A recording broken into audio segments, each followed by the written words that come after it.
नमस्कार मित्रांनो, मी प्रशांत डोले. आपल्यासोबत आहेत प्रमोद रेडेकर. तर ॲग्रिकॉस IDBI मध्ये पण जाऊ शकतो किंवा जनरल बँकिंगमध्ये पण जाऊ शकतो. एक एक्झाम्पल आपल्यासमोर आहे आणि त्याच्यानंतर AFO पण मिळू शकतो. म्हणजे जर समजा तुम्ही जनरल बँकिंग प्लस AFO जर केलं तर 100% आपल्याला यश मिळू शकतं. तर याच्यामध्ये त्यांचा जो स्टडी होता तो घरूनच होता. तर आपण घरूनही स्टडी करू शकतो. नेमकी कशा पद्धतीने आपण स्टडी केलं तसं? सर मी इनिशियली असं केलं की यूट्यूबवर स्टडी चालू केलेला होता. त्यानंतर माझं ते यूट्यूबमध्ये सर्च करण्यात भरपूर वेळ गेला. 1-6 महिने मला इनिशियली समजलं नाही की कुठल्या विषयावर भर जास्त दिली पाहिजे आणि कुठला टॉपिक जास्त केला पाहिजे. मग PO मी पहिला दिली होती 2023ला. ती काय माझी प्री क्वालिफाय झाली नाही. आणि AFO दिली होती, पण त्या AFOमध्ये जे करंट अफेअर होते आणि अलाइन सेक्टर मी केलं नव्हतं. त्यामुळे माझं 2023ला सिलेक्शन राहिलं. त्यानंतर परत मी थोडं लेट प्रिपरेशन चालू केलं. मग थोड्या वेळ गेल्यानंतर मला समजलं की गायडन्सशिवाय आपलं काही सिलेक्शन होणार नाही. मग त्यानंतर मी दिवाळीमध्ये फक्त ॲग्रिकल्चरचं क्लासेस घेतले संकल्पचे. त्यात डोले सर आणि सतीश सर होते. मी इनिशियली ॲग्रोनॉमी मेजर सब्जेक्ट असतील ॲग्रोनॉमी, हॉर्टिकल्चर आणि ॲनिमल हजबंड्री सब्जेक्ट कंप्लीट केले. त्यानंतर मग अलाइड सेक्शन जे की सतीश सरांनी शिकवलेले पूर्ण कंप्लीट केले.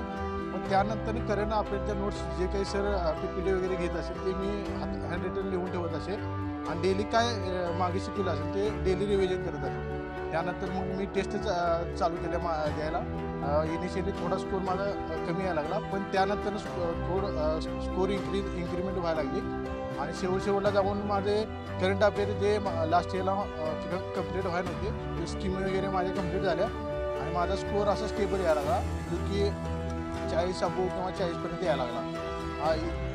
त्यानंतरचा बदल हा इतकाच आहे की गायडन्स सरांचं प्रॉपर मला भेटले त्या काळात.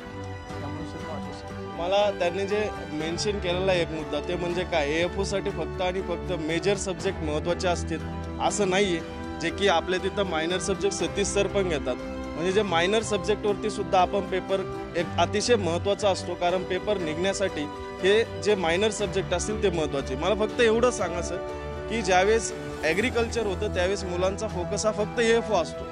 तर मग त्यांनी फक्त AFO केलं पाहिजे की जनरल बँकिंग पण केलं पाहिजे? सर काय होतं, AFOला लास्ट 3 मंथ जरी प्रिपरेशन केलं तरी सफिशियंट आहे. त्याच्या अगोदर जर जनरल बँकिंग केलं तर प्रीला तितकाच त्याचा फायदा होतो की प्रीला प्रिपरेशन करायला लागते. त्या वेळेत आपण मेन्सचा स्टडी करू शकतो.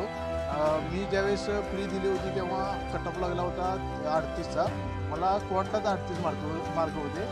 ते असे जनरल बँकिंग केल्यामुळं माझं तितकाचा स्कोर झाला होता. त्यामुळे माझं असं म्हणणं आहे की जनरल बँक प्लस त्यानंतर AFO करणं गरजेचं आहे.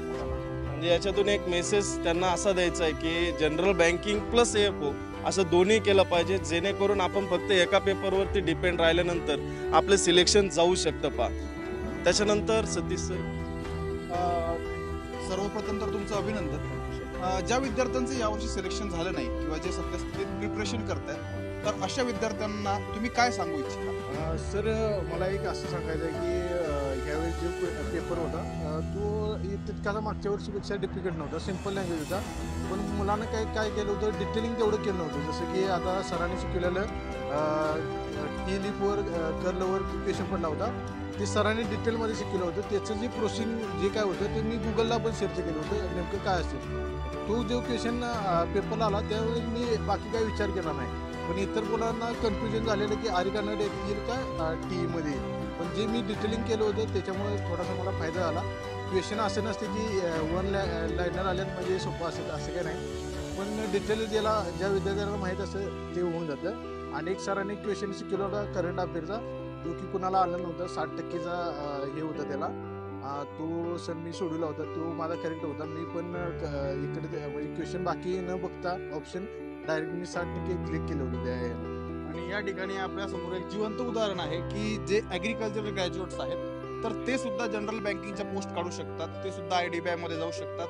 तर तुमच्याशी बोलून खूप आनंद झाला आणि भावी वाटचालीस तुम्हाला संकल्प टीमतर्फे खूप खूप अभिनंदन.